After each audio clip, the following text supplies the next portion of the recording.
కళ్ళు మూసుకోండి, ప్రార్థన చేసుకుందాం. పరలోకమందున్న మా కన్న తండ్రి,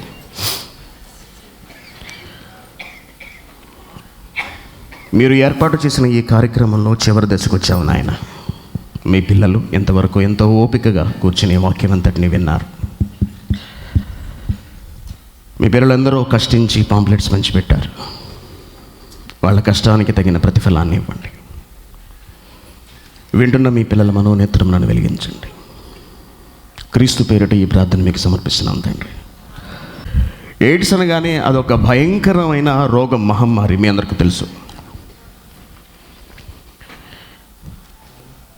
దానిని నియంత్రించడానికి, నిర్మూలించడానికి కాదండి, దాన్ని నియంత్రించడానికి ప్రపంచవ్యాప్తంగా కొన్ని కోట్లు ప్రతి దేశము ఖర్చు పెడుతోంది.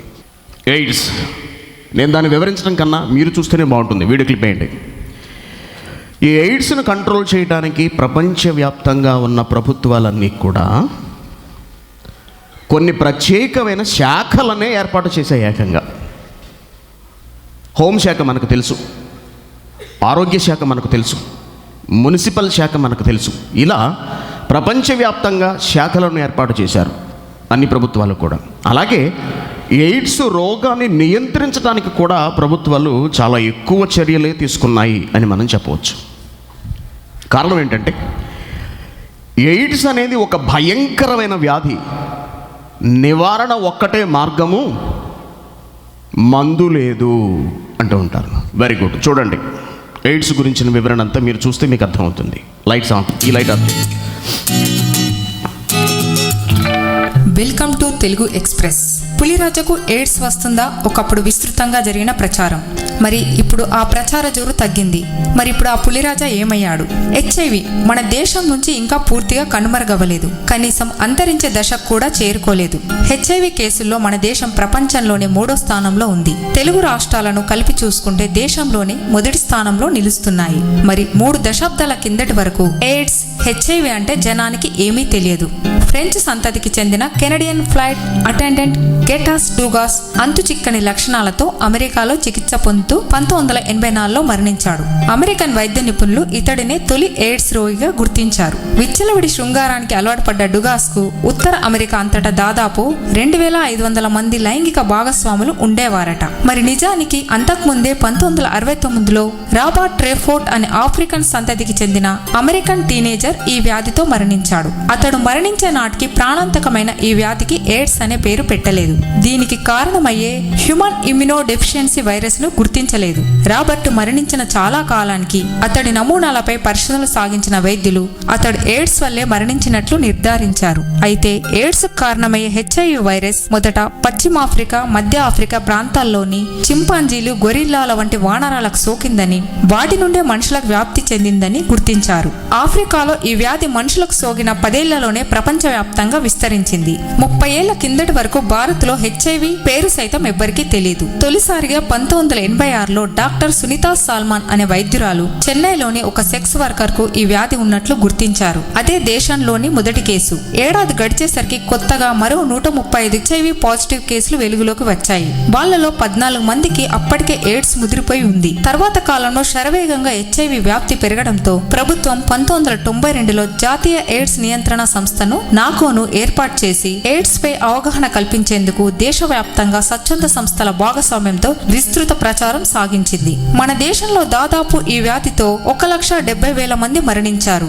గత ఏడాది లెక్కల ప్రకారం మన దేశంలో మొత్తం దాదాపు 28,81,000 మందికి హెచ్ఐవి వ్యాధి ఉన్నట్టు గుర్తించారు. మరి ప్రపంచంలోనే భారతదేశం హెచ్ఐవి కేసులు ఉన్న వారిలో 3వ స్థానంలో నిలుస్తుంది. మొదటి స్థానంలో దక్షిణాఫ్రికా, 2వ స్థానంలో నైజీరియా, 3వ స్థానంలో మన భారతదేశం ఉన్నాయి. మరి భారత్లో హెచ్ఐవి కేసులు అత్యధికంగా ఉన్న ప్రాంతాలు ఏమిటంటే ఉభయ తెలుగు రాష్ట్రాలు, 2వ స్థానంలో మహారాష్ట్ర, 3వ స్థానంలో కర్ణాటక ఉన్నాయి. ఎయిడ్స్, హెచ్ఐవి నిరోధానికి చికిత్సకు సమర్థంగా ఉపయోగపడగల 44 కొత్త ఔషధాలు, వ్యాక్సిన్ల తయారీ కోసం అమెరికన్ బయోఫార్మా కంపెనీలు ప్రయోగాలు నిర్వహిస్తున్నాయి. వీటిలో 25 యాంటీవైరల్ ఔషధాలు, 16 వ్యాక్సిన్లు కాగా మరో 3 జన్యువుల స్థాయిలో మార్పు తెచ్చే హెచ్ఐవిని రూపుమాపగల ఔషధాలు. ఈ ఔషధాలు అందుబాటులోకి వస్తే హెచ్ఐవిపై విజయం సాధించినట్లేనని ఔషధ తయారీ నిపుణులు అభిప్రాయపడుతున్నారు.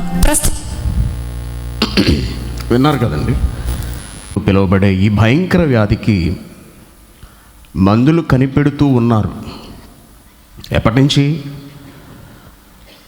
నా చిన్నప్పటి నుంచి 30 ఏళ్ల నుండి ఇది జరుగుతూనే ఉన్నది. ఇంతవరకు మందు కనిపెట్టలేకపోయారు. కనిపెడతారో కనిపెట్టరో కూడా తెలియదు. ఈలోపు కొన్ని కోట్ల మంది ఈ వ్యాధి బారిన పడి చనిపోతున్నారు. ఇప్పటికే ఇది చాలామందిలో ఉన్నది, చాలామందికి సోకేసింది. తమకు ఈ వ్యాధి సోకినట్టు చాలామందికి తెలియదండి. బ్రతికేస్తున్నారు, పెళ్ళు చేసేసుకుంటున్నారు, పిల్లల్ని కనేస్తూ ఉంటున్నారు. కొంతకాలం తర్వాత నెమ్మదిగా వ్యాధి లక్షణాలు అనేవి బయటపడుతున్నాయి.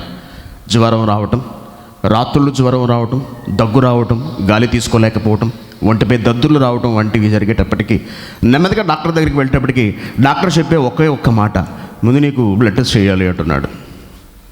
బ్లడ్ టెస్టులు చేస్తున్నారు, HIV పాజిటివ్ వచ్చేస్తుంది. ఎందుకు వస్తుంది అని వారిని అడిగితే వాళ్ళు చెప్పే మాట ఏంటంటే, మొట్టమొదట వ్యభిచారము. అసలు ఈ వ్యాధి మనుషులలో ఎలా వచ్చింది అంటే, మొట్టమొదట ఈ వ్యాధిని జంతువులలో కనుగొన్నారటండి.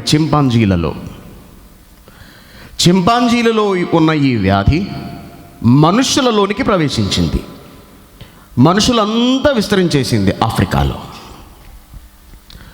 జంతువులలో ఉన్నది మనుషుల్లోకి ఎలా వచ్చింది? ఇది మొదటి ప్రశ్న. రెండవది ఏంటంటే వ్యభిచారము. ఇది ఎలా అంటే, పురుషులతో పురుషులు, పురుషునితో పురుషులు, స్త్రీతో స్త్రీ, పురుషునితో పురుషుడు, స్త్రీతో స్త్రీ, పురుషునితో పురుషుడు. ఇలా చూడండి, ఎంత అసహ్యంగా ఉందో చూసారు చూడటానికి. స్త్రీతో స్త్రీ అంటే ఆడవాళ్లతో ఆడవాళ్ళు, లైంగిక కార్యకలాపాలు. అలా చూడండి, ఇలా చూడండి, ఆడవాళ్లతో ఆడవాళ్ళు, లైంగిక కార్యకలాపాలు. దానితో పుట్టుకొస్తున్న భయంకరమైన జబ్బులు. క్లోజ్ చేయి. దానితో పుట్టుకొస్తున్న అసహ్యమైన జబ్బులు, విచ్చలవిడి వ్యభిచారం, శృతి మించిన కామ కార్యకలాపాలు, విచ్చలవిడి శృంగారం, అడ్డు అదుపు లేని జుగుప్స కలిగించే అసహ్యమైన శృంగార పద్ధతులు, భంగిమలు. ఇవన్నీ కూడా ఈ భయంకరమైన ఎయిడ్స్ వ్యాధి రావడానికి కారణము అంటున్నారు. కారణం అంటండి. Very good. దేవుని పిల్లలారా, ఇప్పుడు ఈ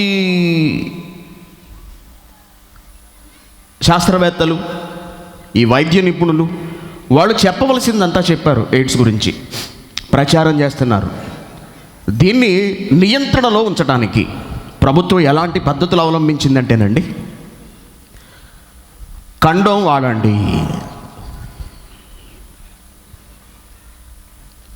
అంటే, నువ్వు వ్యభిచారం చెయ్యి కానీ జాగ్రత్తగా చెయ్యి. కండోమ్ వాడంటే అంటే దాని అర్థం ఏంటండి? నువ్వు జాగ్రత్తగా చెయ్యాలి సుమా. నువ్వు ఎలా పడితే అలా అయిపోతే నీకు జబ్బు వేసుకుంటుంది మళ్ళీ. వ్యభిచారం చేస్తున్న వాళ్ళని లాడ్జ్లో పట్టుకునేది ఎవరు? పోలీసులే, ప్రభుత్వం వాళ్ళే. బాంబే, కలకత్తా లాంటిది ప్రాంతాలలో, సిటీస్లో రెడ్ లైట్ ఏరియా పేరుతో వ్యభిచారానికి అనుమతులు ఇచ్చేది ఎవరు? ప్రభుత్వమే. లాడ్జ్లో వ్యభిచారం చేస్తున్నందుకు పట్టుకుంటున్న వాళ్ళది మళ్ళీ ఎవరు? ప్రభుత్వమే.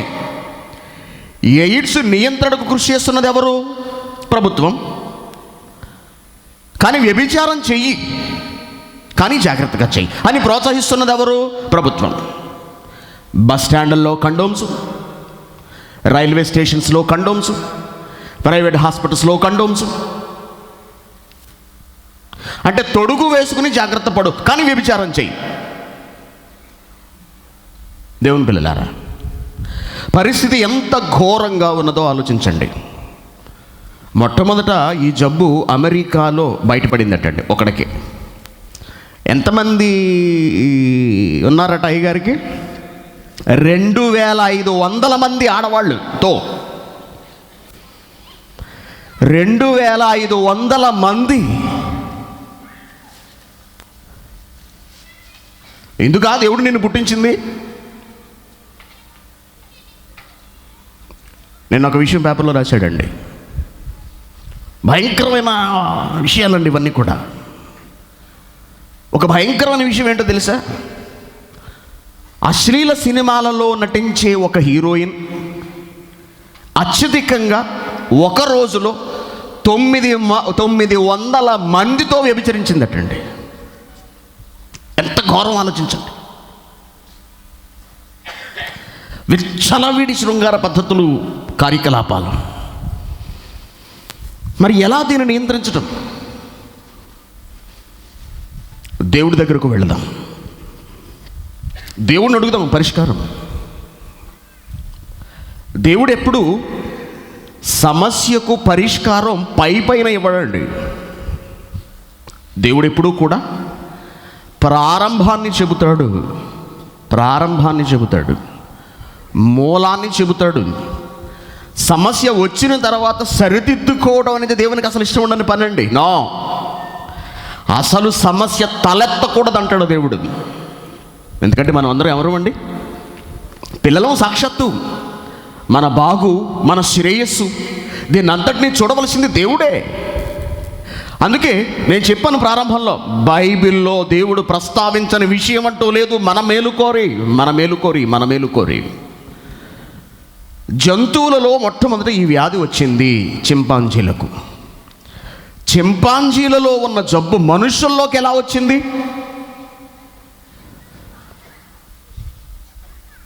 మనిషి జంతువుతో పడుకున్నాడు.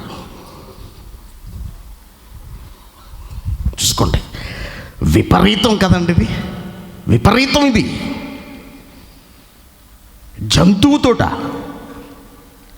జంతువుతో పురుషుడు, జంతువుతో స్త్రీ, అంటే వాటిలో ఉన్న జబ్బు మనుషుల్లోకి వచ్చేసింది.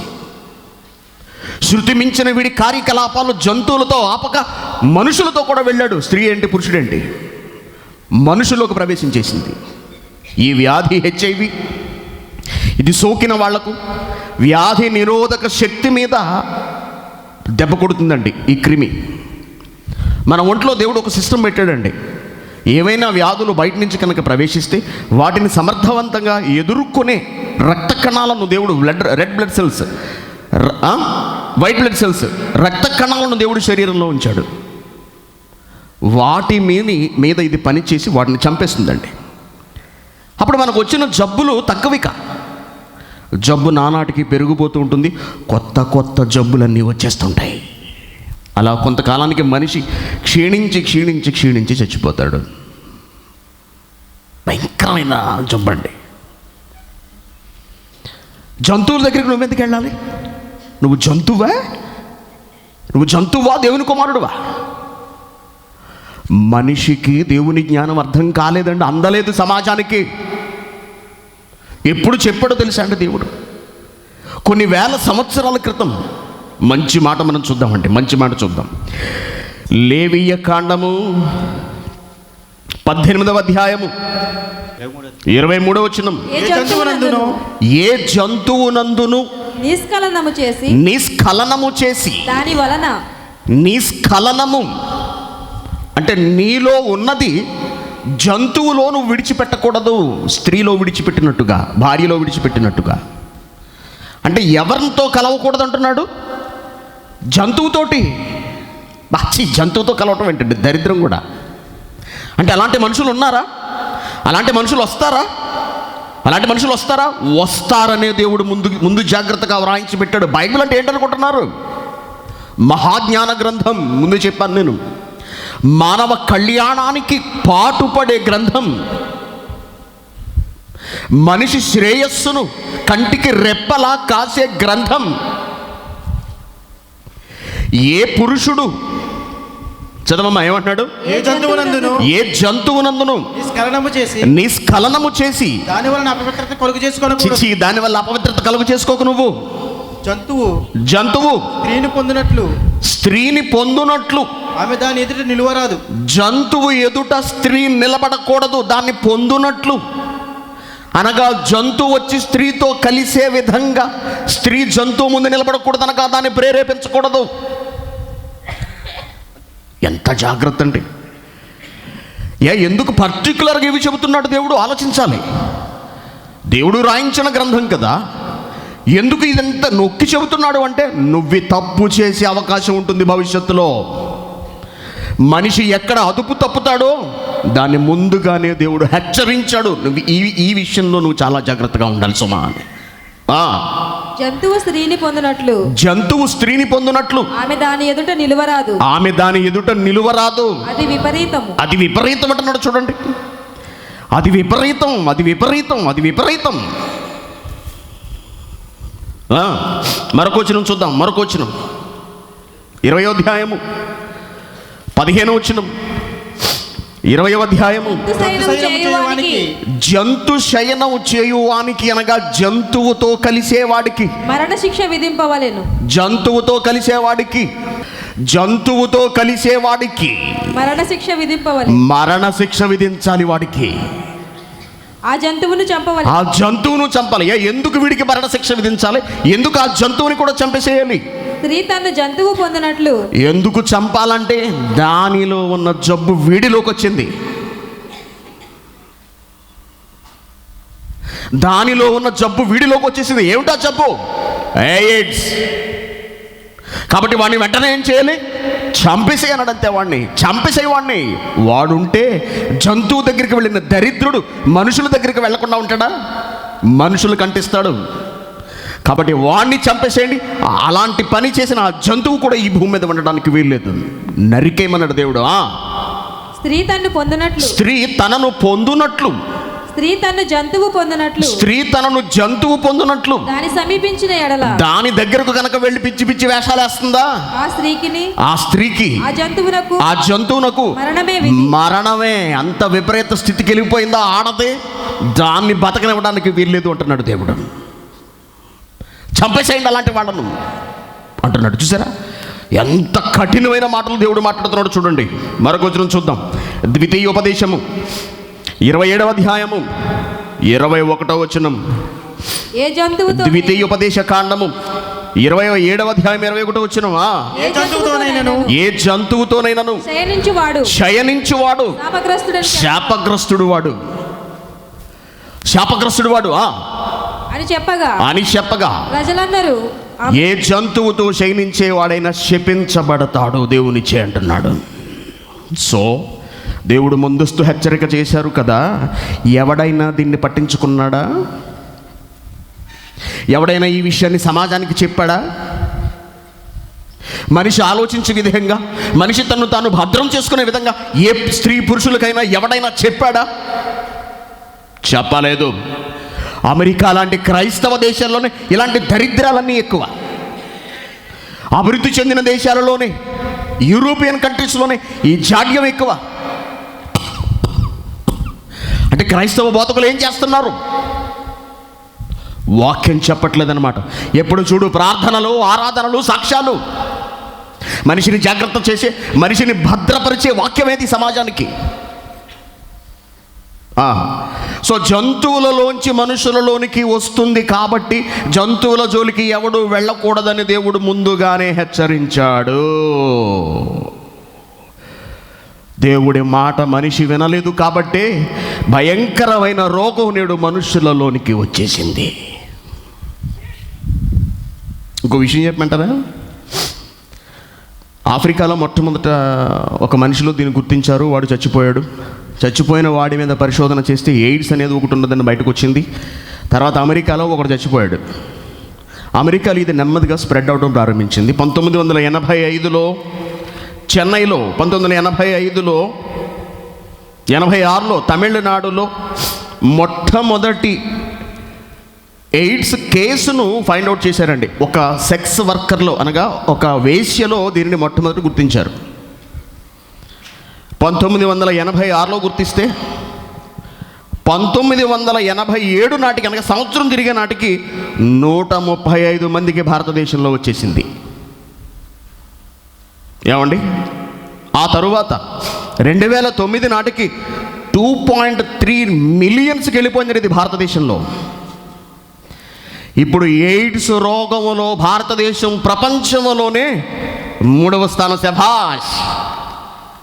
ఆర్థిక రంగంలో ఉన్నత స్థితిలో లేకపోయినా, విద్యారంగంలో ఉన్నత స్థితిలో లేకపోయినా, జబ్బులలో మాత్రం, అందులోనూ ఎయిడ్స్లో మాత్రం అగ్రస్థానంలో 3వ స్థానంలో, గౌరవప్రదమైన స్థానంలో భారతదేశం కొనసాగుతున్నది. ఇంకా మనందరం ఆనందంతో పొంగిపోవాల్సిన విషయం ఏంటో చెప్పమంటారా? భారతదేశంలోనే అగ్రస్థానంలో తెలుగు రాష్ట్రం ఉన్నది. చప్పట్లు కొట్టండి.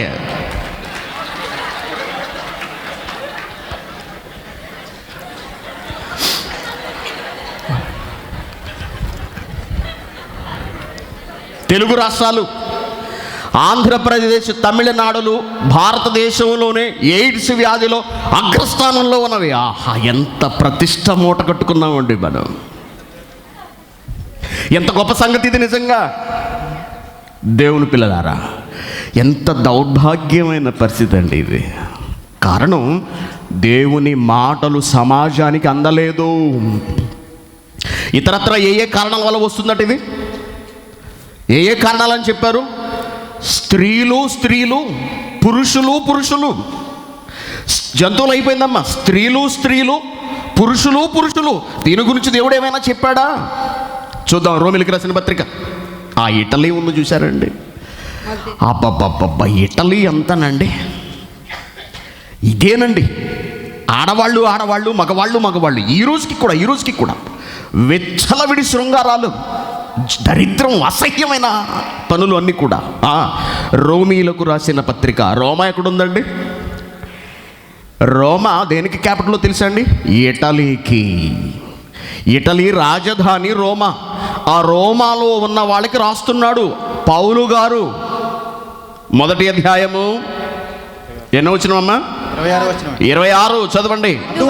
అందువలన దేవుడు తుచ్చమైన అభిలాషకు వారిని అప్పగించాడు. కారణం ఏంటో తెలుసా? దేవుడిని పట్టించుకోవట్లేదు, దేవుడు మాట వినట్లేదు. అందువలన దేవుడు తుచ్చమైన అభిలాషకు వారిని అప్పగించను. వాళ్ళ ఆడవాళ్ళు ఉన్నారు చూశారు ఇటలీలో, రోములోని ఆడవాళ్ళు, వారి స్త్రీలు సహితము స్వాభావికమైన ధర్మము విడిచి స్వభావ విరుద్ధమైన ధర్మము అనుసరించిరి. స్త్రీకున్న స్వాభావికమైన ధర్మం ఏమిటి? స్త్రీకున్న స్వాభావికమైన ధర్మం ఏమిటి అనగా, శరీరంలో ఉన్న ధర్మం ఏమిటి? పురుషునితో కలువటం. అంతే కదండి. స్త్రీ ఎవరితో కాపురం చేయాలి? తన సంసార బాధ్యతలు ఎవరితో నిర్వర్తించాలి? పురుషుడైన భర్తతో. అవునా? కానీ ఈ ఆడవాళ్ళు ఎలాంటి వాళ్ళట? వారి స్త్రీలు సహితము స్వాభావికమైన ధర్మాన్ని విడిచి స్వాభావిక విరుద్ధమైన ధర్మాన్ని అనుసరించిరి. అంటే ఏం చేశారట వీళ్ళు? పురుషులు స్త్రీలతో స్త్రీతో ముద్దు పెట్టుకుంటూ చూశారు కదండి. ఎంత అసహ్యంగా ఉందని చూడటానికి. కంపరం అనిపించదండి? అసలు ఎవరన్నా పక్కన తగిలితేనే చిరాకు కనిపిస్తుంది. అలాంటిది స్త్రీతో స్త్రీ, పురుషునితో పురుషుడు. ఆడవాళ్ళు ఎలాంటి వాళ్ళట? స్వాభావిక విరుద్ధమైన ధర్మాన్ని అనుసరించిరి. అటువలే పురుషులు కూడా, మగాళ్ళు కూడా. స్త్రీ యొక్క స్వాభావికమైన ధర్మం అనగా పురుషుడు ఎవరితో కలవాలి? స్త్రీ అయిన తన భార్యతో కలవాలి. ఇది దేవుడు నియమించిన ధర్మం. పురుషునితో కలవడానికి అనువుగా స్త్రీ శరీరం నిర్మించబడింది. స్త్రీతో కలవడానికి అనువుగా పురుషుని శరీరం, స్త్రీ శరీరం, వీరిరువురిని దేవుడు నిర్మించాడు. అది ధర్మం అంటున్నాడు దేవుడు. నువ్వు అలా మానేసి పురుషునితో పురుషుడు, స్త్రీతో స్త్రీ, స్వాభావిక విరుద్ధమైన ధర్మమును అనుసరించి ధర్మమును అనుసరించి అటువలే పురుషులు కూడా అటువలే పురుషులు కూడా స్త్రీ యొక్క స్త్రీ యొక్క స్వాభావికమైన ధర్మాన్ని విడిచి పురుషుడితో పురుషుడు అవాచ్యమైన చూసారు కదండి, మీద పడుకుని భర్త గుండెల మీద పడుకుని నిద్రపోతున్నాడు. భర్త గుండెల మీద పడుకుని నిద్రపోతున్నాడు. ఎంత దారుణమైన విషయం. పురుషునితో పురుషుడు, స్త్రీతో స్త్రీయు అవాచ్యము అనడండి. దీని ఒక పదం వేసాడు చూడండి.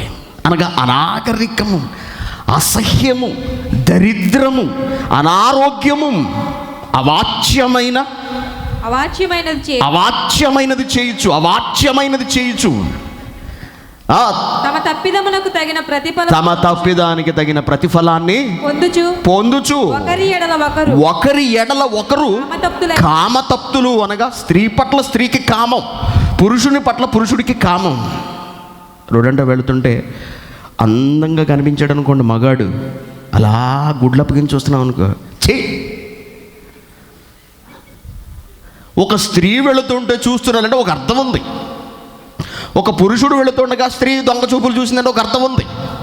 మగాడు వెళుతుంటే మగాడు చూడటం ఏంటండి? దరిద్రం కాకపోతేను. ఇలాంటి దరిద్రులు ఉన్నారట సమాజంలో. ఇలాంటి దరిద్రులు కలయిక వలన కామతప్తులు. చదవండి ఆ వచనం పూర్తి చెయ్యి. తమ తప్పిదమునకు తగిన ప్రతిఫలము పొందుచు ఒకరి ఎడల ఒకరు కామతప్తులు. పురుషుడి పట్ల కామపు చూపులు, స్త్రీల పట్ల స్త్రీలు కామపు చూపులు. కామతప్తులైరి. అంటే అది వద్దని ఎప్పుడు చెప్పాడు దేవుడు? ఎప్పుడో చెప్పాడు. ఈ మాటలు ముందే చెప్పుంటే సమాజం బాగుపడి ఉండేది కాదా చెప్పండి? ముందే సమాజానికి తెలియజేసి ఉంటే, సరైన పద్ధతిలో దేవుడు చెప్పిన ఈ భయంకర నిజాలు ప్రజల గుండెల్లోనికి పగిలిపోయేలా తీసుకెళ్ళుంటే ఎవడు అడుగు ముందుకు వేయగలడు అసలు? లేదంటే చెప్పలేదు క్రైస్తవులు, నువ్వు వచ్చి ప్రార్థన చేసుకుని వెళ్ళిపో, నువ్వు ఎలా తిరిగినా పర్లేదు, చందా ఇచ్చేసి కానుక ఇచ్చేసి దశభాగం ఇచ్చేసి వెళ్ళిపో, నువ్వు ఎలా బ్రతికినా నాకు అనవసరం. వాక్యం చెప్పరండి. కూర్చోబెట్టి పక్కకు పిలిచామని చెప్పాల్సిన అవసరం లేదు. వాక్యోపదేశకుడు నిలబడు సమాజ సంఘం ముందు చితక్కుటంతే. నీ మాటలకు ఎవడు ఉంటే ఉంటాడు, పోతే పోతాడు. ఉన్న నిజాన్ని ఉన్నది ఉన్నట్టుగా కొండ బద్దలు కొట్టాడు చెప్పు నీ సంఘంలో దేవుని మాటగా. అది ఎదుటి వారికి కష్టం అనిపించిన, వాళ్ళ బ్రతుకులకు అది బాధ కలిగించిన, నిజం ఎప్పటికీ నిజమే చెప్పాల్సిన బాధ్యత కలిగిన వాడే వాక్యోపదేశకుడు. నేనంత ఖండితంగా చెప్తాను కాబట్టి భయపడతారండి రావటానికి. నేర్పించలేదు సమాజాన్ని, భయపెట్టలేదు సమాజాన్ని దేవుని మాటలతో. భవిష్యత్తులో ఏం జరుగుతుందో చెప్పలేదు కాబట్టి ప్రపంచం భ్రష్టు పట్టిపోయింది. క్రైస్తవుడు నిద్రపోతున్నాడు. బాధ్యత కలిగిన క్రైస్తవుడు సోమరైపోయాడు, ధనార్జనలో పడిపోయాడు. సంఘాన్ని, దేశాన్ని, సమాజాన్ని సంస్కరించాలనే ఉద్దేశం లేదు. నువ్వు చందా ఎంత ఇచ్చావు, దశంభాగం ఇచ్చావా లేదా, చాలు, అంతే, ఇంకేం అవసరం లేదు. దేవుని పిల్లలారా, ఎందుకు ఇచ్చాడు అసలు నీకు శరీరాన్ని? దేవుడు ఈ దేహాన్ని అసలు ఎందుకు ఇచ్చినట్లు?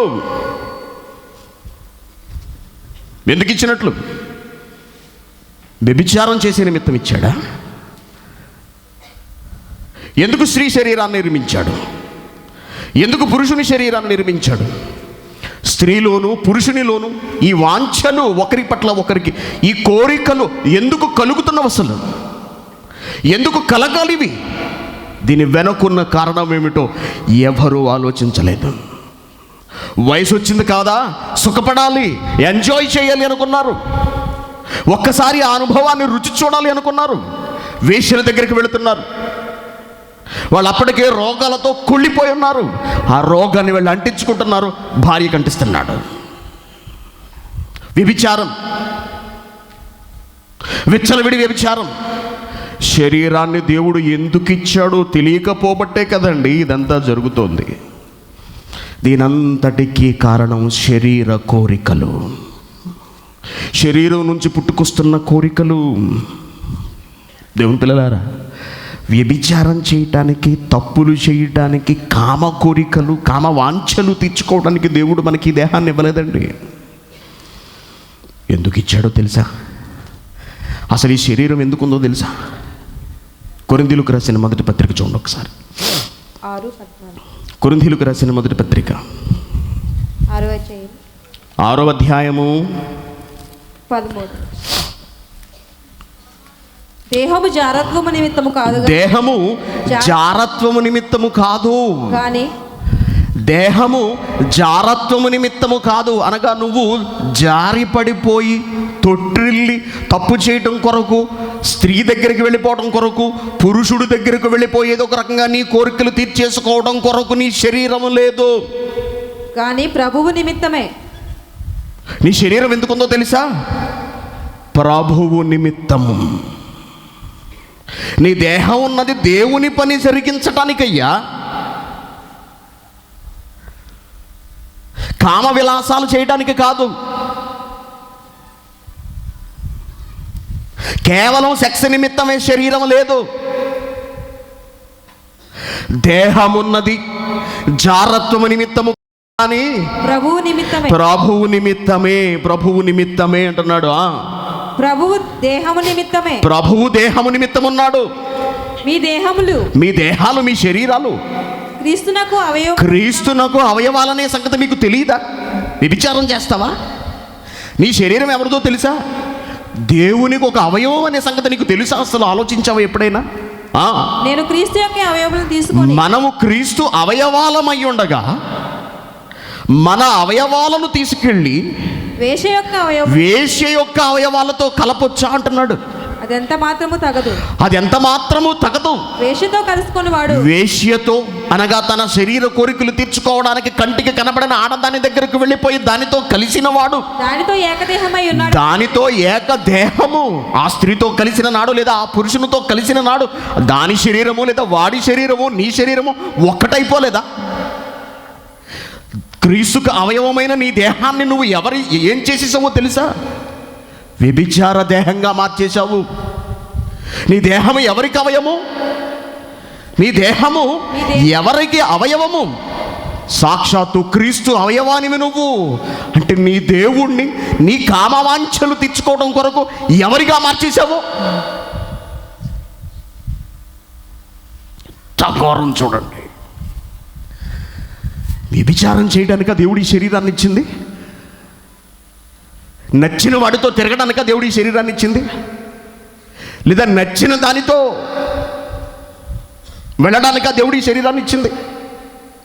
అసలు నీలో ఈ కోరికలు ఎందుకు పుడుతున్నావో తెలుసా? నువ్వు నీ భార్యతో కలవాలని. నువ్వు నీ భార్యతో ఎందుకు కలవాలి?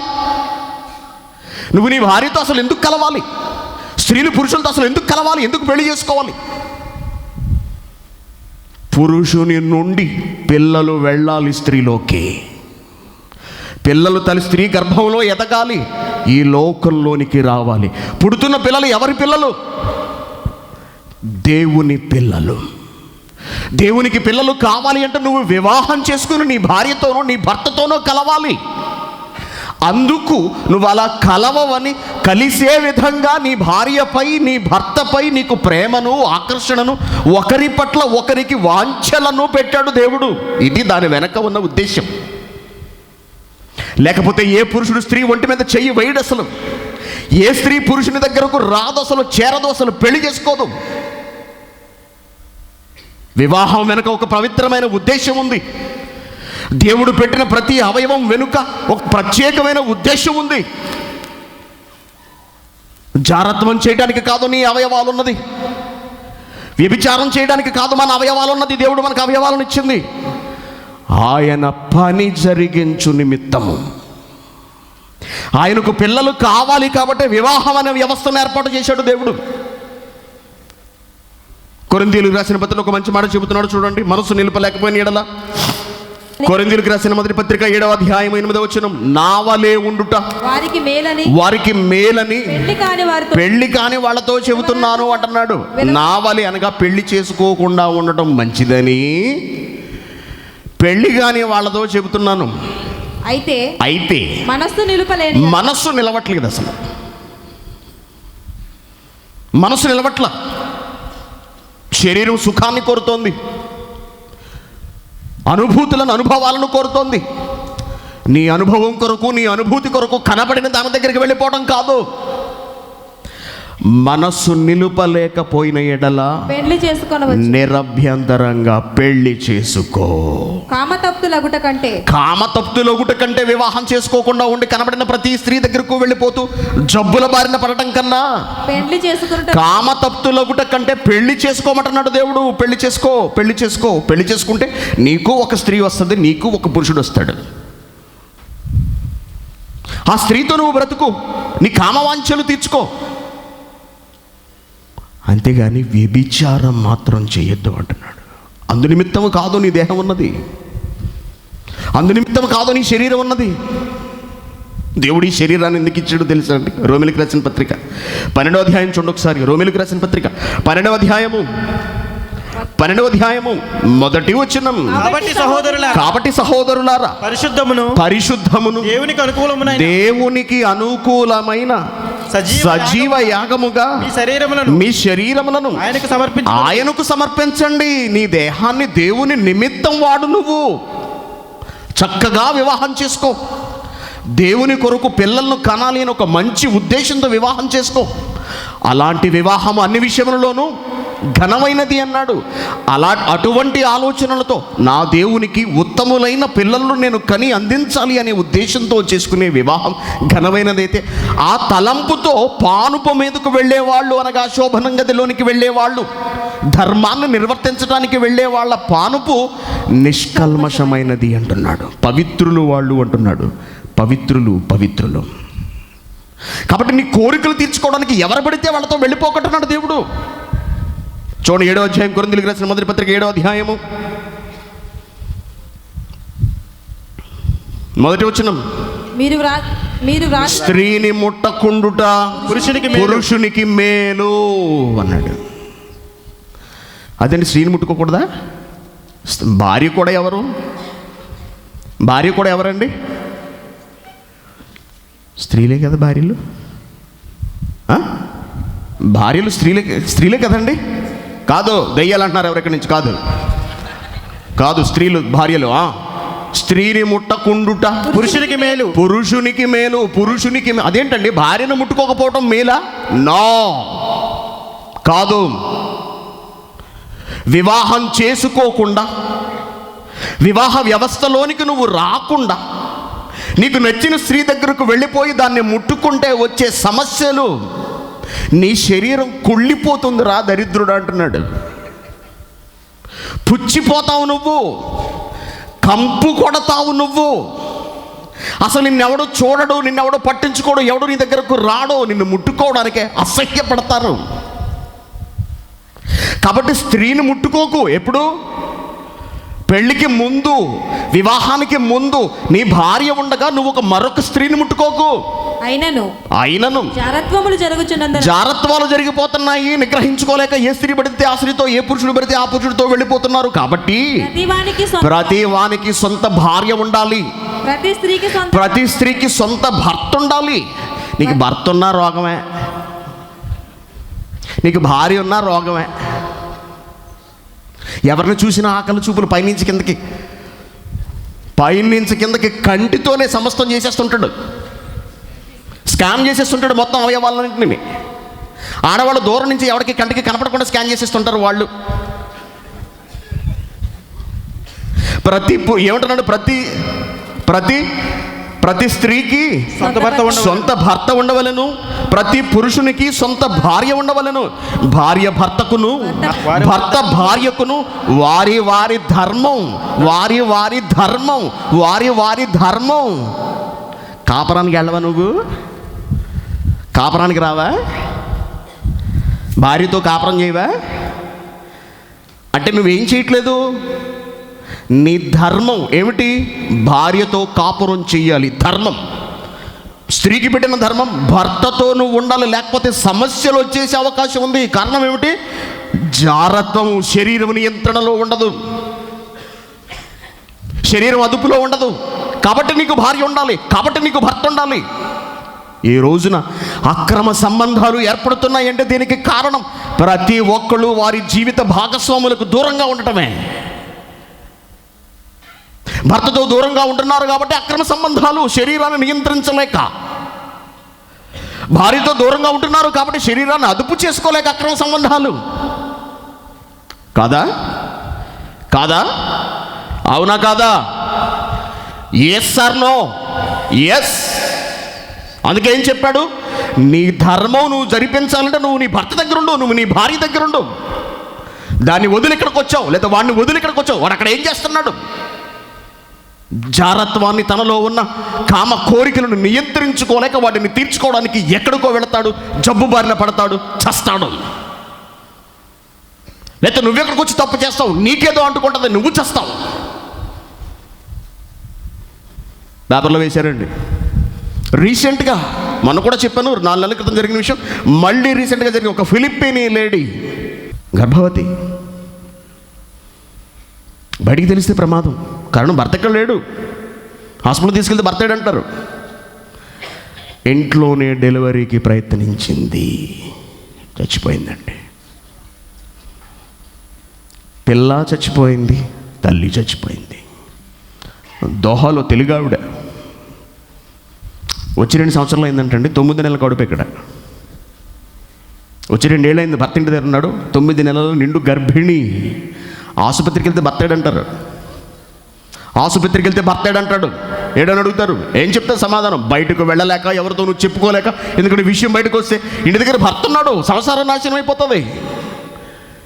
ఇంట్లోనే బాత్రూములో బిడ్డను కనే ప్రయత్నం చేసి మరణించింది.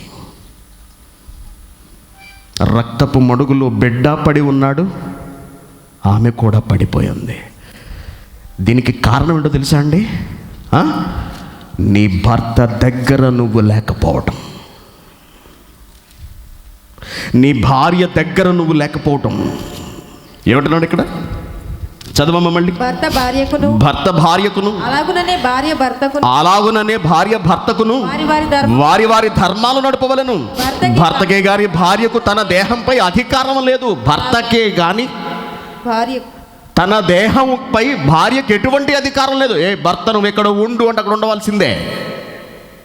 అలాగుననే భార్యకే గాని భర్త శరీరంపై భర్తకు అధికారం లేదు.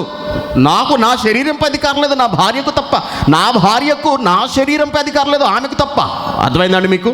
అంటే ఒకరిపై ఒకరు అధికారం కలిగి ఉన్నారు ఈ శరీర సంబంధమైన కోరికల విషయంలో. ఇంకేమన్నాడు? ప్రార్థన చేయుటకు మీకు సావకాశము కలుగునట్లు కొంతకాలము వరకు ఉభయుల సమ్మతి చొప్పుననే తప్ప ఒకరికి ఒకరు దూరంగా ఉండకండి.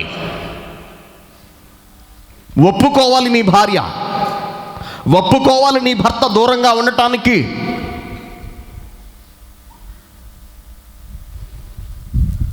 వచ్చేసి సంవత్సరాల తరబడి ఉండిపోతున్న వాళ్ళు ఉన్నారు. అక్కడ భర్త ఎలా ఉన్నాడు? ఇక్కడ భర్త ఎలా ఉంటారు, ఇక్కడ భార్య ఎలా ఉంటున్నాడు, అక్కడ ఎలా ఉంటున్నారు, ఇక్కడ ఎలా ఉంటున్నారు? కారణం ఏమిటో తెలుసా అండి? దూరంగా ఉండటం భర్తకు. ఎంత స్పష్టంగా దూరం అయ్యే కొద్దీ తీరని కామవాంఛలు, శరీర కోరికలు, నియంత్రించుకోలేని పరిస్థితి, ఎవరో ఒకరి పంచన చేరిపోవటం, ఫలితంగా అంటుకుంటున్న జబ్బులు. ఆ జబ్బులలో ఒకటే ఎయిడ్స్. ఇప్పుడు చూడండి ఏం చెప్తున్నాడు కొరింథీయులకు రాసిన అక్కడ 6వ అధ్యాయము 18వ వచనం. జారత్వానికి దూరంగా పారిపో. వ్యభిచారం దగ్గరకు వెళ్ళకు, నువ్వు వ్యభిచార స్త్రీ దగ్గరకు వెళ్ళక. అసలు మనుషుడు చేసే ప్రతి పాపమును దూరంగా పారిపో. మనుషుడు చేసే ప్రతి పాపము దేహమునకు వెలుపల ఉన్నది కానీ దేహానికి వెలుపల జరుగుతుంది. ఒక లంచమా, ఒక ధనార్జన, డబ్బు సంపాదిస్తున్నావా, ఒక దొంగతనం చేసావా, ఇవన్నీ కూడా నీ శరీరానికి ఏమీ హాని చేయవు. జారత్వం చేయవాడు కానీ జారత్వం చేసావా, వ్యభిచారం చేసావా, తన సొంత శరీరానికి హాని.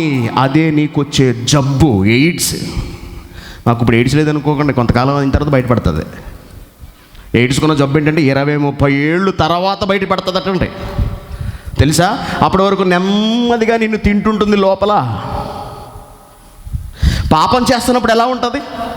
అబ్బా హాయిగా మత్తుగా ఉంటుందండి. ఆనందం, మాటల్లో వర్ణించలేని అనుభూతి. చాలా సుఖంగా చాలా తీయగా ఉంటుంది చేస్తున్నంతసేపు తప్పు, కానీ దాని ఫలితం మసిని పండంత చేదైనది అంటాడు. దాని ఫలితమే ఎయిడ్స్. AIDS AIDS AIDS. ఒక మంచి మాట చూద్దాం, మంచి మాట చూసి వెళ్ళిపోదాం ఇక మనం. సామెతల గ్రంథము 23వ అధ్యాయం 27వ వచనం. వేశ్య లోతైన గొయ్యి. వేశ్య వేశ్య వేశ్య వేశ్య వేశ్య అంటే శరీర డబ్బు కొరకు సమాధి. ఆ గుంట ఏంటనుకుంటున్నారు? నువ్వు పరాయి స్త్రీ దగ్గరికి వెళ్ళినా, వేసి దగ్గరికి వెళ్ళినా నీకు సమాధే గతి అంటున్నాడు దేవుడు. సమాధి. చూద్దాం సామెతల గ్రంథం 5వ అధ్యాయము 3వ వచనం. జారస్త్రీ పెదవుల నుండి, జారస్త్రీ పెదవుల నుండి తేనె కారుతుందట. ఏ మాటలు, ఎంతటి నునుపైన మాటలు. అసలు ఆ మాటలు వినకపోతే మనకు రాత్రులు నిద్రే పట్టదు. ఏంటండి ఈ మధ్య ఫోన్ చేయట్లేదు, చాలా రోజులు అయిపోయింది, మీ గొంతు విని ఎంతకాలం అయిందో తెలుసా, ఏంటి రావట్లేదు ఈ మధ్య అనగానే అబ్బాబా మనసంతా అలాగ గాలిలో తేలిపోతుందండి ఆ మాటలు. రాత్రి అంతా మాట్లాడి మాట్లాడి మాట్లాడి మాట్లాడి మాట్లాడి జారస్త్రీ పెదవుల నుండి తేనె కారును. దాని నోటి మాటలు కట్టిన నూనెపైనవి. నూనె కంటే నూనెపైనవి. నూనె కంటే నునుపు. నూనె కంటే నునుపు. భర్తతో మాట్లాడరు మళ్ళీ అలాగా. భర్తతో మాట్లాడతారా అండి? భర్తతో మాట్లాడరు. దొంగ సరుకుకు రుచి ఎక్కువ. కన్నం వేసుకొచ్చిన మామిడికాయలు ఎలా ఉంటాయండి? దొంగ కోడి. మనం ఇంట్లో కేజీ కోడి కొనుక్కుని షాప్కి వెళ్ళి కేజీ కోడి కొనుక్కుని తెచ్చుకుని కోసుకుని వండుకుంటే గడ్డిలాగా ఉంది అంటారు. పక్కింటుడు ఆ కోడి చూసావా, దాన్ని చూస్తూనే దాని అసలు రుచి ఏంటో తెలిసిపోతుంది అనుకుంటాం మనం. దాన్ని దొంగతనంగా దొంగిలించుకు వచ్చి ఎవరో చూడకుండా దాన్ని కోసి దాన్ని బొచ్చు పీకి చీకట్లో గబగబా గబగబా వండేసుకుని వేడి వేడి అన్నంలో వేసి తింటుంటే ఉంటుందండి రుచి. మనం కొనుక్కు తిన్నదానికి అంత రుచి ఉండదు. కారణం ఏంటో తెలుసా? దొంగ సరుకుకి రుచి ఎక్కువ. దొంగ మామిడికాయలు పరిగెత్తుకుని వెళ్ళి కోసుకుని వాడు తరుగుతుంటే పరిగెత్తుకుని పారిపోయి ఎక్కడో కూర్చుని తింటూ ఉంటాం.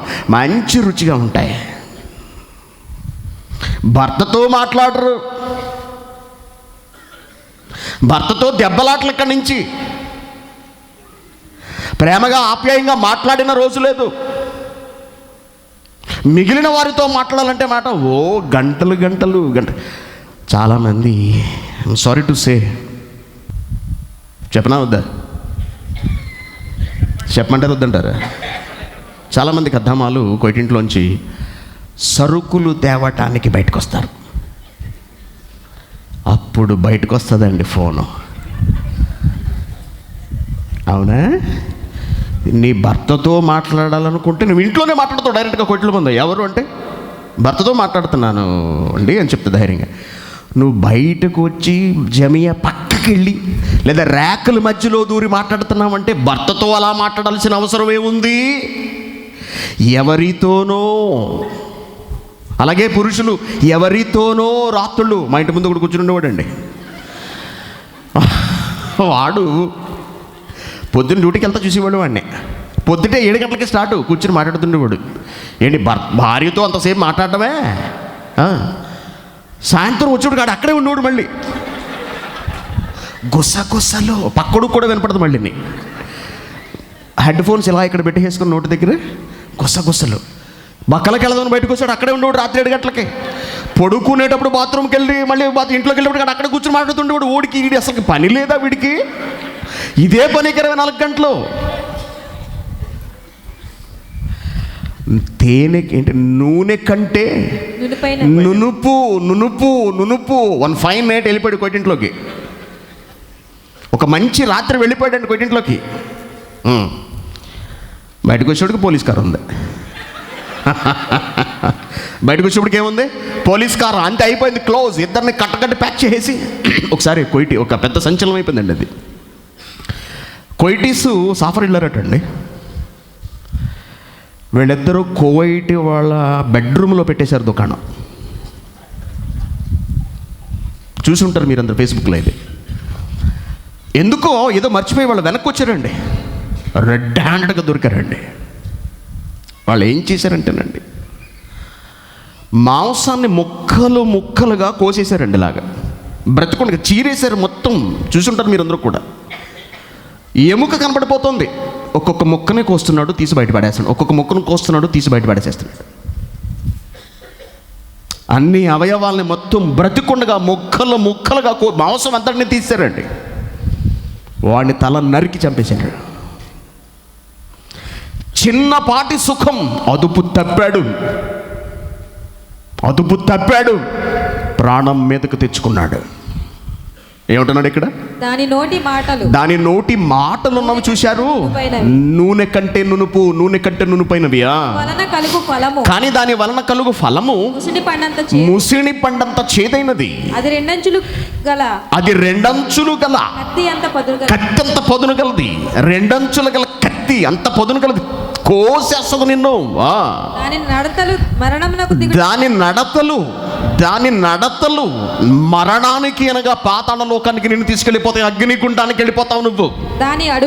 దాని అడుగులు పాతాళమునకు చక్కగా తీసుకెళ్ళిపోతాయి. జాగ్రత్త పురుషులారా, జాగ్రత్త స్త్రీలారా.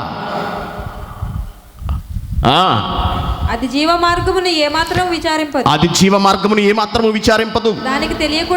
దానికి తెలియకుండానే దాని పాదములు ఇటు అటు తిరుగుతుంటాయి. కుమారులారా, నా మాట ఆలకించండి. నేను చెప్పు ఉపదేశం నుండి మీరు తొలగిపోకండి. జారస్త్రీ ఉండే ఛాయకు పోక నీ మార్గము దానికి దూరముగా చేసుకో. సరే, ఎంత చక్కగా వివరించుకుంటూ వస్తున్నాడండి. జార స్త్రీ ఉండు ఛాయకు పోక దానికి దూరముగా చేసుకోని మార్గాన్ని. దాని ఇంటి వాకిట దగ్గరకు వెళ్ళకము. వెళ్ళిన ఎడల పరులకు నీ యవన బలమును, క్రూరులకు నీ జీవిత కాలమును ఇచ్చివేతువు. నీ ఆస్తి వలన పరులు తృప్తి పొందుతారు, నీ కష్టార్జితము అన్యుల ఇల్లు చేరిపోతుంది. తుదకు నీ మాంసము ఒక్కసారి చూడండి, ఎయిడ్స్ వచ్చిన వాడి పరిస్థితి ఎలా ఉందో.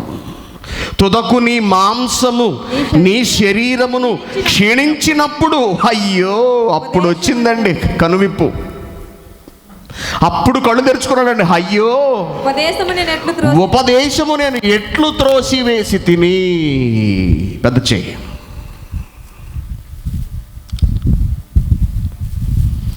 నోటిలో మాంసం అంతా తినిపోయింది. చూసారా అండి?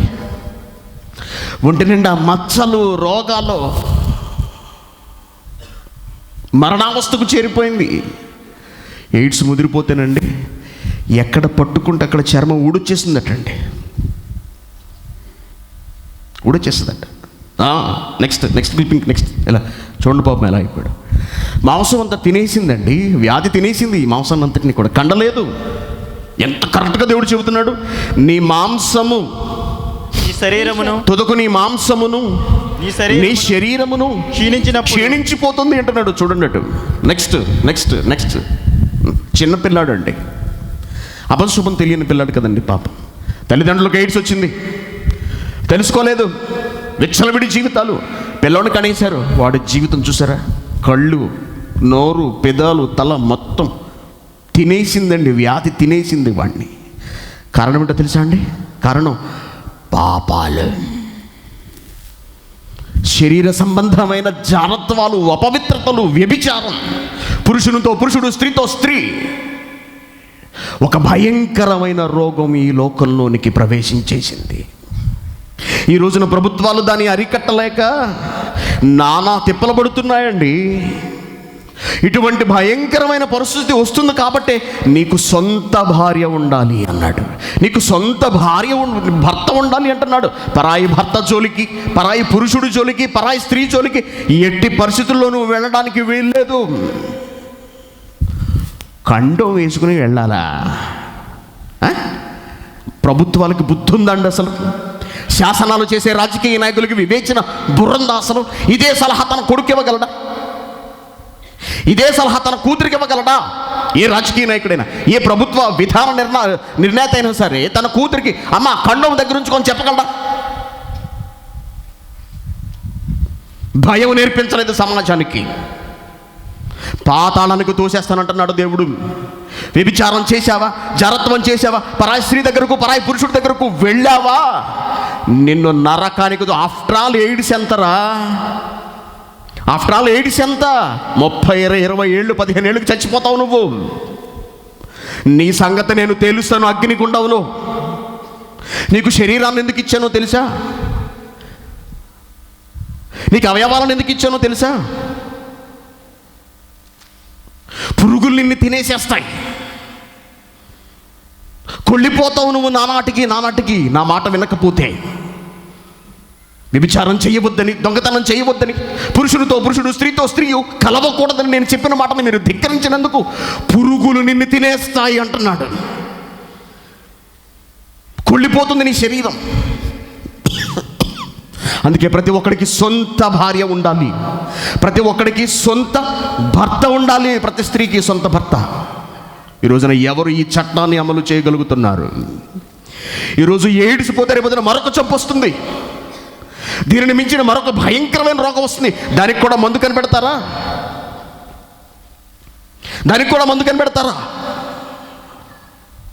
చూడండి ఏమంటున్నాడు సామెతల గ్రంథము 5వ అధ్యాయము 15వ వచనం. సామెతల గ్రంథము 5వ అధ్యాయం 15వ వచనం. నీ సొంత కుండలో నీళ్లు తాగు నువ్వు అంటున్నాడు. నీ సొంత కుండ అంటే నీ భార్య, నీ భర్త. పక్కింటోడు కొండ దగ్గర నీకేం పని? నీకు ఒక కొండ ఉంది కదా. నీ భార్యతో నువ్వు ఆనందించవయ్యా, నీ భర్తతో నువ్వు ఆనందించవయ్యా. నీ సొంత కుండలో నువ్వు ఉబ్బుకు నీళ్లు త్రాగము. 7వ అధ్యాయం 25వ వచనం. 7వ అధ్యాయం 25వ వచనం. జార స్త్రీ మార్గాల తట్టు లేదా జార పురుషుల మార్గాల తట్టు నీ మనస్సు తిరగనివ్వకు అంటున్నాడు. నీ మనస్సు తిరగనివ్వకు. దేవుని పిల్లలారా, శరీరాన్ని ఎంత కంట్రోల్లో పెట్టుకోమని చెబుతున్నాడో దేవుడు ఆలోచించండి. ఇక యేసుక్రీస్తు గారి కాలం వచ్చింది. ఆయన ఏమంటున్నాడో చూడండి ఒకసారి. మత్తయి సువార్త. యేసుక్రీస్తు గారి కాలం వచ్చింది, ఆయన ఏమంటున్నాడు చూడండి. మత్తయి సువార్త 5వ అధ్యాయము. మత్తయి సువార్త 5వ అధ్యాయం 27వ వచనం. వ్యభిచారము చేయవద్దని చెప్పబడిన మాట మీరు విన్నారు కదా. నేను మీతో చెప్పినది ఏమనగా, జార స్త్రీ దగ్గరకు వెళ్ళవద్దని గతంలో చెప్పిన మాట మీరు విన్నారు కదా. ఇప్పుడు నేనేం చెబుతున్నానో తెలుసా? అసలు ఒక స్త్రీని నువ్వు తప్పుడు చూపుతో చూడటానికి వీలు లేదు అన్నాడు. ఒకనాడు వ్యభిచారం చేయవద్దని చెప్పాడు దేవుడు, కానీ ఇంకా లోతుకొచ్చి ఏం మాట్లాడుతున్నాడంటే అసలు తేడాగా నువ్వు చూడకన్నాడు. నువ్వు చూడకు స్త్రీ వైపు, మోహపు చూపు నువ్వు అసలు చూడకు పురుషుడి వైపు, వశపరుచుకునే చూపు చూడకు, లోపరుచుకోవడానికి చూడకు ఏ పురుషుడిని, లేదా పడగొట్టడానికి నీ వైపు మళ్ళించుకోవడానికి ఏ స్త్రీ వైపు నువ్వు చూడకు అసలు అంటున్నాడు. చూశావా? అప్పుడే తన హృదయం కావాలి, ఆ స్త్రీ నీకు కావాలనిపిస్తుంది. చూశావా ఆ పురుషుణ్ణివి? ఆ పురుషుణ్ణి అనుభవించమని నీ శరీరం నిన్ను ప్రేరేపిస్తుంది, నిన్ను రెచ్చగొడుతుంది శరీరం. అందుకే అసలు చూడవద్దు అంటున్నాడు. చూడవద్దు. చూస్తే అగ్నిగుండంలోనికి వెళ్ళిపోతావు నువ్వు అంటున్నాడు. చదవం అక్కడి నుంచి. నేను మీతో చెప్పినది ఏమనగా, ఒక స్త్రీని మోహపు చూపుతో చూచు ప్రతి వాడు అప్పుడే తన హృదయమందు ఆమెతో వ్యభిచారం చేసేస్తున్నావు నువ్వు అంటున్నాడు. వ్యభిచారం పాపం వల్ల వచ్చు జీతము మరణం, నరకానికి వెళ్ళిపోతావు. ఎయిడ్స్ కొంతకాలమే ఉండవచ్చు, కానీ నరకం శాశ్వతం. నీకు అగ్నిగుండంలో నిత్యాగ్ని దండలలో నిత్యం మండిపోతావు నువ్వు. అక్కడ అగ్ని ఆరదు, పురుగు చావదు. నువ్వు క్షణకాలం సుఖం చూసుకుంటే, తాత్కాలిక ఆనందం కొరకు ప్రాకులాడితే, నీకు కనపడిన స్త్రీ దగ్గరకు, నీకు నచ్చిన పురుషుడి దగ్గరకు నువ్వు వెళ్ళిపోయి నీ కామ కోరికలన్నీ తీర్చుకుంటే, దాని ఫలితం ఈ లోకంలో ఎయిడ్స్తో పాటు నీ శరీరం క్షీణించిపోవటం, నీ శరీరం తినేయడంతో పాటు రాబోయే లోకంలో నువ్వు చచ్చిన తరువాత నిన్ను మండిస్తాను అంటున్నాడు దేవుడు. అది ఇంకా బాధాకరమైనది. దేవుని పిల్లలారా, ఆలోచించండి. ఎలా ఈ ప్రపంచం నుంచి ఎయిడ్స్ నిర్మూలించబడుతుంది? కోట్లు ఖర్చు పెడుతున్నాయి ప్రభుత్వాలు, ప్రతి మనిషికి కండోములు పంచిపెడుతున్నారు, ప్రతి కుటుంబానికి జాగ్రత్తలని చెబుతున్నారు, ప్రతి పురుషుడికి హైవేల మీద ఫ్రీగా కండోములు పంచిపెడుతుంటారంటండి. అంటే నువ్వు తప్పు చేయి పర్లేదు, కానీ జాగ్రత్త పడు.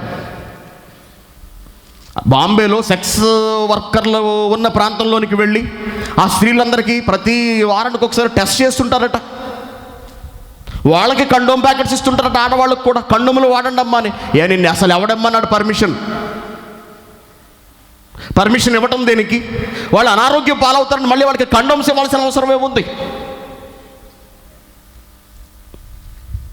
దేవుని పిల్లలారా, ఎయిడ్స్ను ఈ ప్రపంచ ప్రభుత్వాలు నిర్మూలించలేవు. ఇప్పటికే కాదు, ఎప్పటికీ ఎయిడ్స్ను ఈ ప్రభుత్వాలు నిర్మూలించలేవు. ఒకవేళ ఎయిడ్స్ అనే రోగాన్ని వీళ్ళు మట్టుబెట్టామని చెప్పుకున్నా దాన్ని మించిన రోగం మరొకటి పుట్టుకొస్తుంది ప్రపంచంలో. అటువంటి ఈ రోగాలు మళ్ళీ పుట్టకుండా ఉండాలి అంటే వేయవలసిన ఏకైక మందు కండోము కాదు ఉపయోగించవలసింది. ఎయిడ్స్ ఈ ప్రపంచంలోంచి తొలగిపోవాలి అంటే ఉపయోగించవలసిన ఏకైక మందు వాక్యం, దేవుని వాక్యం. దేవుని వాక్యాన్ని చెప్పాలి సమాజానికి. వ్యభిచారాలు చేయటం వల్ల, పురుషునితో పురుషుడు, స్త్రీతో స్త్రీ చేయటం వల్ల కలిగే అనర్థాలను, దేవుడు చూపిస్తున్న ఆగ్రహాన్ని, కోపాన్ని ఈ ప్రపంచానికి చూపించగలగాలి.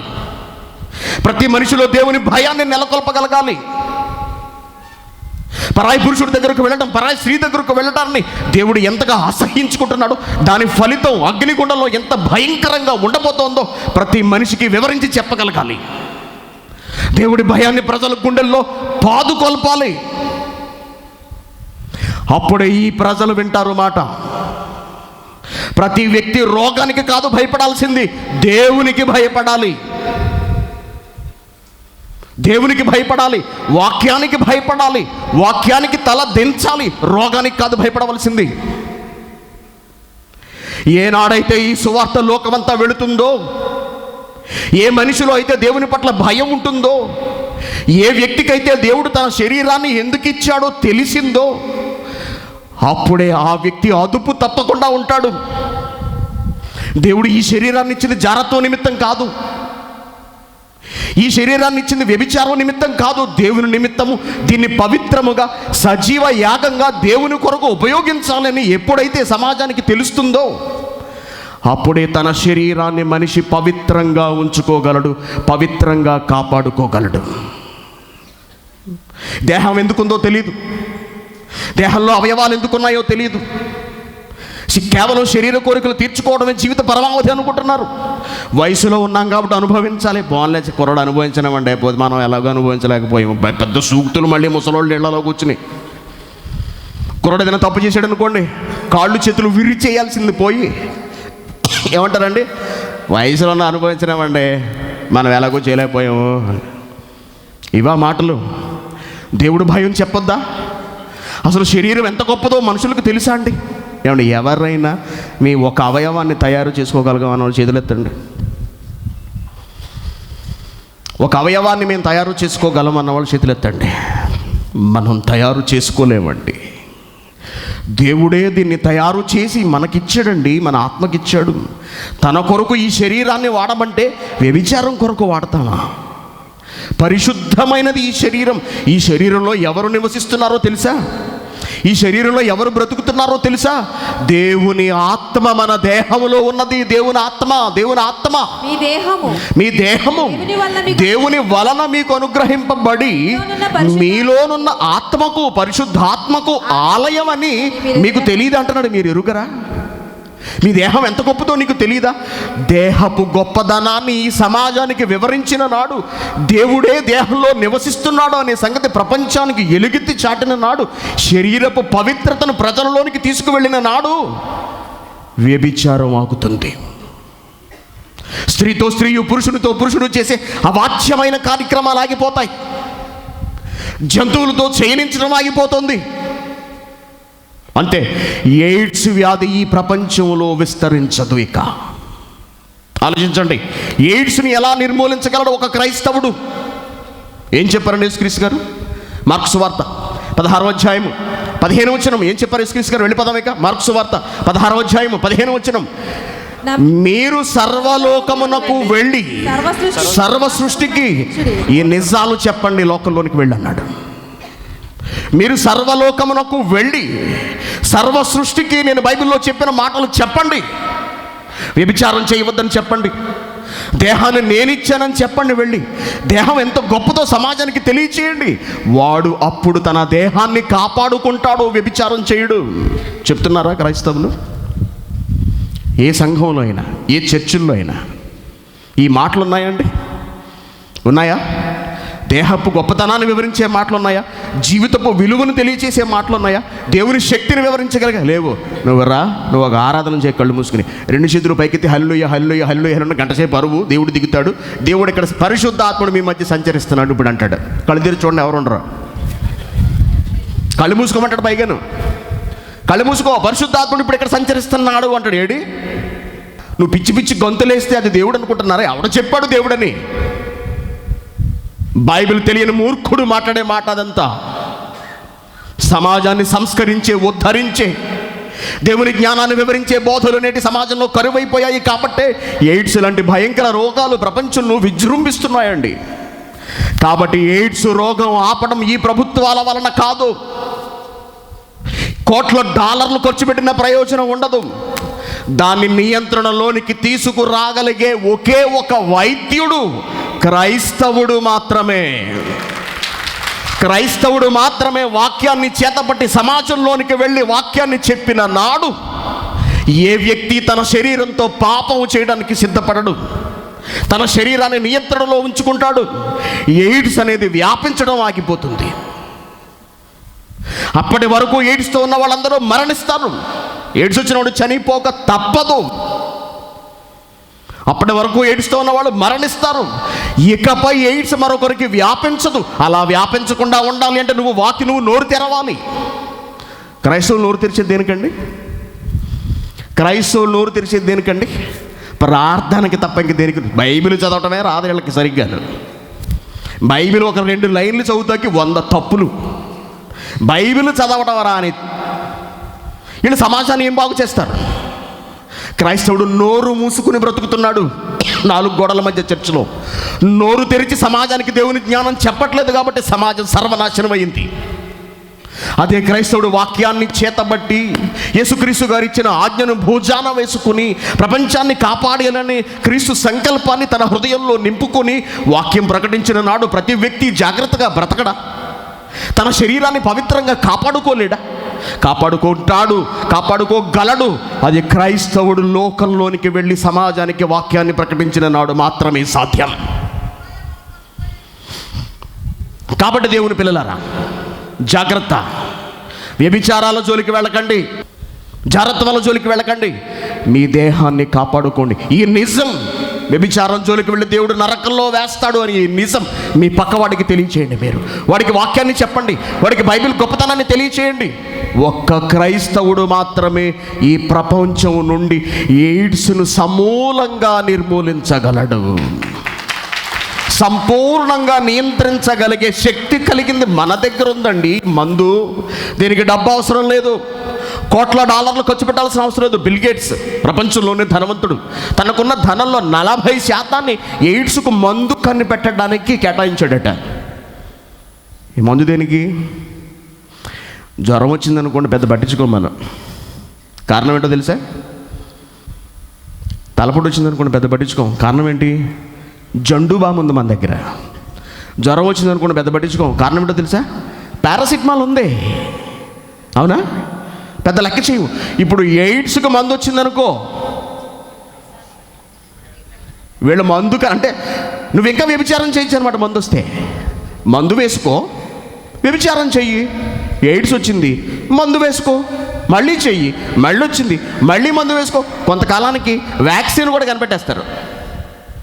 గతంలో కోరింత దగ్గు ఉండేది, పోలియో ఉండేది. ఏం కనిపెట్టారండి? వ్యాక్సిన్. పుట్టిన వెంటనే వేసేస్తారు, ఇంకెప్పటికీ రాదు. అలా ఏం చేస్తారంటే వీళ్ళు ఎయిడ్స్కి వ్యాక్సిన్. నువ్వు ఇంకా కండోములు గిండోములు వస్తుంది, నీ ఇష్టం, పులిరాజా రెచ్చిపోంటాడు అంతే. నీ ఇష్టం, నీకు కనబడిన దాని వెనక్కి వెళ్ళిపో, నీకు కనబడిన పురుషుడి వెనక్కి వెళ్ళిపో, ఏమీ నష్టం లేదు, నీకు వ్యాక్సిన్ వేసేసాం.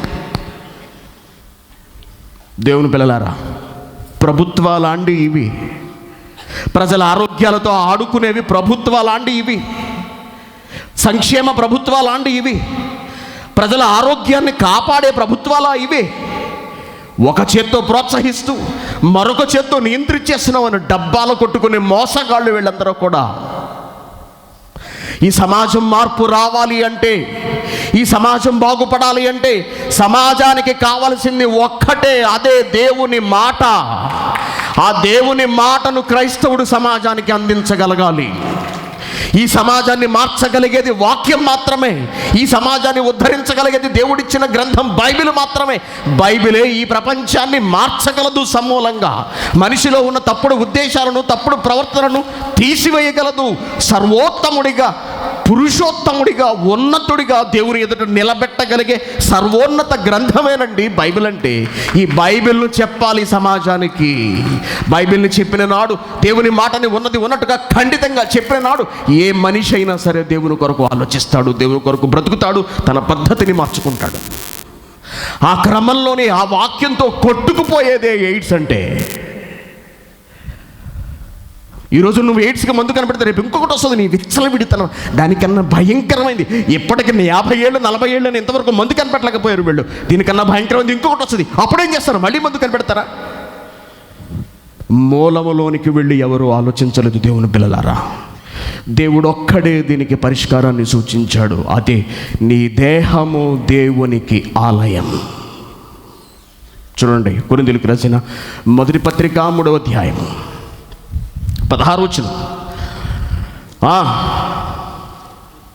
మీరు దేవుని ఆలయమై ఉన్నారని. మీరు దేవుని ఆలయం, మీ శరీరం అమ్మ, మీ దేహము దేవుని ఆలయం అని, మీరు దేవుని ఆలయమై ఉన్నారని, దేవుని ఆత్మ మీలో ఉన్నాడని మీకు తెలియదా? మీరు ఎరుగరా? ఎవడైనను దేవుని ఆలయమును పాడు చేస్తే దేవుడు వానిని పాడు చేస్తాడు. అదే మీకు వచ్చే ఎయిడ్స్. కాబట్టి దేవుని పిల్లలారా, క్రైస్తవ్యం అనగానే చిన్న చూపు చూడకండి. చెప్పండి మీకు తెలిసిన వాళ్ళతో. బైబిల్ అనగానే చిన్న చూపు చూడకండి. బైబిల్లో వ్రాయబడినది ఉన్నది ఉన్నట్టుగా ఆచరిస్తే ఈ ప్రపంచం ఎప్పుడో మారిపోతుంది. కాబట్టి ఈ లోకం నుండి ఎయిడ్స్ సమూలంగా నిర్మూలించబడాలి అంటే ఉన్న ఏకైక మందే వాక్యం. మరొక రోగం పుట్టదు. ఎయిడ్స్ని మించిన మరొక రోగాన్ని పుట్టనివ్వదు. కారణం ఏంటో తెలుసా? మనిషి వ్యభిచారం జోలికి వెళ్ళడు కాబట్టి ఆలోచించండి. ఈ నిజాన్ని మీ తోటి వారికి తెలియచేయండి. దేహం ఎంత గొప్పదో, దేహాన్ని ఎవరిచ్చారో, ఇది ఎంత పవిత్రమైనదో, పరిశుద్ధమైనదో చెప్పండి. తప్పు చేస్తున్న వాళ్ళతో చెప్పండి, ఇది తప్పు, మీ దేహాన్ని ఇలా వాడకూడదని. వాళ్ళందరినీ బాగు చేసే ప్రయత్నం చేయండి. ఎవరిని ఎయిడ్స్ రోగాన పడనివ్వకండి, తప్పు చేయనివ్వకండి, తప్పును ప్రోత్సహించకండి. ఆలోచించండి. కాబట్టి ఈ లోకం నుండి ఎయిడ్స్ను నిర్మూలించగలిగేది ఎవరు? ప్రభుత్వమా? కండోములు ఇచ్చి ప్రోత్సహించే ప్రభుత్వమా? మనిషికి శరీరపు విలువను, దేవుని విలువను చాటి చెప్పే క్రైస్తవుడా? ఎవరు నిర్మూలించగలరు ఈ లోకం నుంచి ఎయిడ్స్ను? క్రైస్తవుడు మాత్రమే ఎయిడ్స్ నిర్మూలించగలడు ఈ లోకం నుండి. దేవుని పిల్లలారా, చాలా సంతోషం. ఇంతవరకు మీరందరూ కూర్చుని దేవుని మాటల్లో ఓపికగా విన్నారు. మాటలను ఈ చెవితో విన్నవి ఈ చెవితో వదిలేసేయకండి. ఈ మాటలు మీకు అందించడానికి నేను ఎంత కష్టపడుతున్నానో, 3 గంటల నుంచి నేను ఎలా చెబుతున్నానో మీరు చూస్తున్నారు. మీరందరూ హ్యాపీగా కూర్చుని వింటున్నారు. నేను నిలబడి మాట్లాడుతున్నానండి. అవునా? లైట్లు నా వైపే ఉన్నాయి, వేడంతా నా వైపే ఉంది మొత్తం. అయినప్పటికీ కూడా మీరు వాక్యంలో స్థిరపడాలని, దేవుని మాటలు మీకు అర్థం కావాలి, మీరు నేర్చుకోవాలి అని, మీరు ఇక్కడికి వచ్చినందుకు కొన్ని మంచి విషయాలు నేర్చుకున్నామన్న సంతృప్తితో మీరందరూ మీ ఇళ్లకు వెళ్ళాలి అని, దేవుని పట్ల నమ్మకాన్ని, విశ్వాసాన్ని కలిగి ఉండాలని, దేవుడు మీకు ఇచ్చిన పనిని సంపూర్ణంగా నెరవేర్చాలి అనే తలంపుతో నేను మీకు వాక్యాన్ని అందిస్తున్నాను. అలాగే మీరు ఈ మాటలు వినడానికి ఎంతోమంది కష్టపడ్డారు. వాళ్ళందరి కష్ట ఫలితమే ఈ రోజున ఈ కార్యక్రమం. కాబట్టి మా అందరి కష్టాన్ని వృధా పోనివ్వకండి. ఈ చెవితో విని ఈ చెవితో విడిచిపెట్టేసేయకండి. దేవుని జ్ఞానాన్ని నేర్చుకోండి. మీరు దేవుని కొరకు పుట్టిన వాళ్ళు. మీలో ప్రతి ఒక్కరికి బాధ్యత ఉంది దేవుని పట్ల. రండి, ఆ బాధ్యత ఏంటో మేము తెలియచేస్తాం. జరిగే ప్రతి క్లాసుకు రండి. 5 చోట్ల జరుగుతోంది దేశంలో. రండి, నేర్చుకోండి. తెలియని వారికి తెలియచెప్పండి. మీ జన్మను సార్థకం చేసుకోండి. దేవుడు మీకు ఈ బ్రతికిచ్చినందుకు, ఈ లోకంలో మిమ్మల్ని పుట్టించినందుకు ఆయన రుణం తీర్చుకోండి. ఆయన సేవ చేసి ఆయన నామస్మరణలో తరించండి. ఆయన నామ సంకీర్తనలో మీ జీవితాలను ధన్యం చేసుకోండి. అంతేగాని వృధాగా దేవుడు మీకు ఇచ్చిన అవకాశాలను, జీవితాలను చేజేతుల సర్వనాశనం చేసుకోకండి. దేవుని పట్ల భయాన్ని కలిగి ఉండండి. ప్రతిరోజు దేవుని వాక్యాన్ని పఠించండి, పట్టుదలతో పఠించండి. తండ్రి, నేను మీ కొరకు ఏం చెయ్యగలను దేవుడిని అడగండి. దేవుడు మీకు సమాధానం ఇస్తాడు బైబిల్ ద్వారా. కాబట్టి దేవుని పిల్లలారా, విన్న మీ అందరికీ కృతజ్ఞతలు.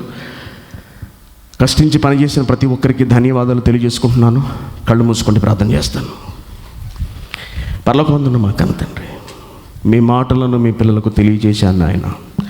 ప్రభుత్వాలు ఎంత గింజుకున్నా, ఎంత కొట్టుకున్నా, ఎంత ఖర్చు పెట్టినా నిర్మూలించలేని భయంకరమైన వ్యాధిని ఏ ఖర్చు లేకుండా కేవలం నోటి మాట ద్వారా తొలగించవచ్చు, నాశనం చేయవచ్చు అని మీరు చెప్తున్నారు. మీ మాటలకు విధేయత చూపించటం, శరీరాన్ని మీకు అనుగుణంగా మలచడం, శరీర కోరికలు, కామ కోరికలు తీర్చుకోవడానికి కాకుండా పవిత్రమును సజీవమైన యాగముగా ఈ దేహాన్ని మీకు సమర్పించడం ద్వారా పాప జీవితం నుండి బయటకు వచ్చి పరిశుద్ధమైన జీవితాన్ని గడపడం ద్వారా భయంకరమైన రోగాల బారి నుండి బయటపడవచ్చని మీరు చెబుతున్నారు. నా తండ్రి, వాక్యం అందించిన నాడు మనిషి శుద్ధుడవుతాడు, వాక్య ప్రకారం బ్రతుకుతాడు. అందుకే ఈ సమాజానికి మేము వాక్యం అందిస్తున్నాము నాయన. మీరిచ్చిన ధైర్యంతో, మీరిచ్చిన ప్రోత్సాహంతో ఈ దేశంలో ఉన్న ఎందరికో మీ వాక్యాన్ని అందించాలని తాపత్రయపడుతున్నాం. దానికి గాను మా ప్రాణాలకు తెగించి మేము పనిచేస్తున్నాం తండ్రి. మీరు చూస్తున్నారు. మీ పిల్లలందరూ వాక్యం విన్నారు తండ్రి. విన్న వాక్యాన్ని విడిచిపెట్టి తమను తాము మోసం చేసుకోకుండా వాక్య ప్రకారం తమ జీవితాలను మలుచుకుని బ్రతకగలిగే భాగ్యాన్ని వారికి ఇవ్వండి. కూడి వచ్చిన ప్రతి కుమారుని మీరు జ్ఞాపకం చేసుకోండి, ప్రతి కుమార్తెను మీరు జ్ఞాపకం చేసుకోండి తండ్రి. వారి వారి కుటుంబాలను మీరు జ్ఞాపకం చేసుకోండి. బంధువులకు దూరంగా, పిల్లలకు దూరంగా బ్రతుకుతున్న ప్రతి ఒక్కరికి మీ తోడ్పాటునిమ్మని వేడుకుంటున్నాం. అలాగే ఈ దేశంలో విపత్కర పరిస్థితుల్లోనూ, ప్రమాదకరమైన వాతావరణ పరిస్థితుల్లోనూ పనిచేస్తున్న ప్రతి ఒక్కరికి మీ ప్రేమను అందించండి. మీ తోడ్పాటును, మీ రక్షణను వారికి అందించమని మిమ్మల్ని ప్రాధేయపడుతున్నాం తండ్రి. ఈరోజు ఆనందించకుండా, తిని పడుకోకుండా మీ పిల్లలందరూ ఇక్కడికి వచ్చి వాక్యం విన్నారు. విన్నవారందరిని బట్టి మీకు కృతజ్ఞతలు తెలియజేస్తున్నాం తండ్రి. ఇప్పుడు మీ పిల్లలందరూ తిరిగి వారి వారి ఇళ్లకు వెళుతుండగా ఎటువంటి విఘాతము, ప్రమాదము, ఆటంకము కలగకుండా క్షేమంగా మీ పిల్లను వారి వారి ఇళ్లకు చేర్చమని మిమ్మల్ని వేడుకుంటూ, ఇంతటి గొప్ప కార్యక్రమాన్ని జరిగించిన మీకు మనసారా ధన్యవాదములు తెలియచేసుకుంటూ క్రీస్తు పేరిట ఈ ప్రార్థనను మీకు సమర్పిస్తున్నాము తండ్రి. ఆమేన్.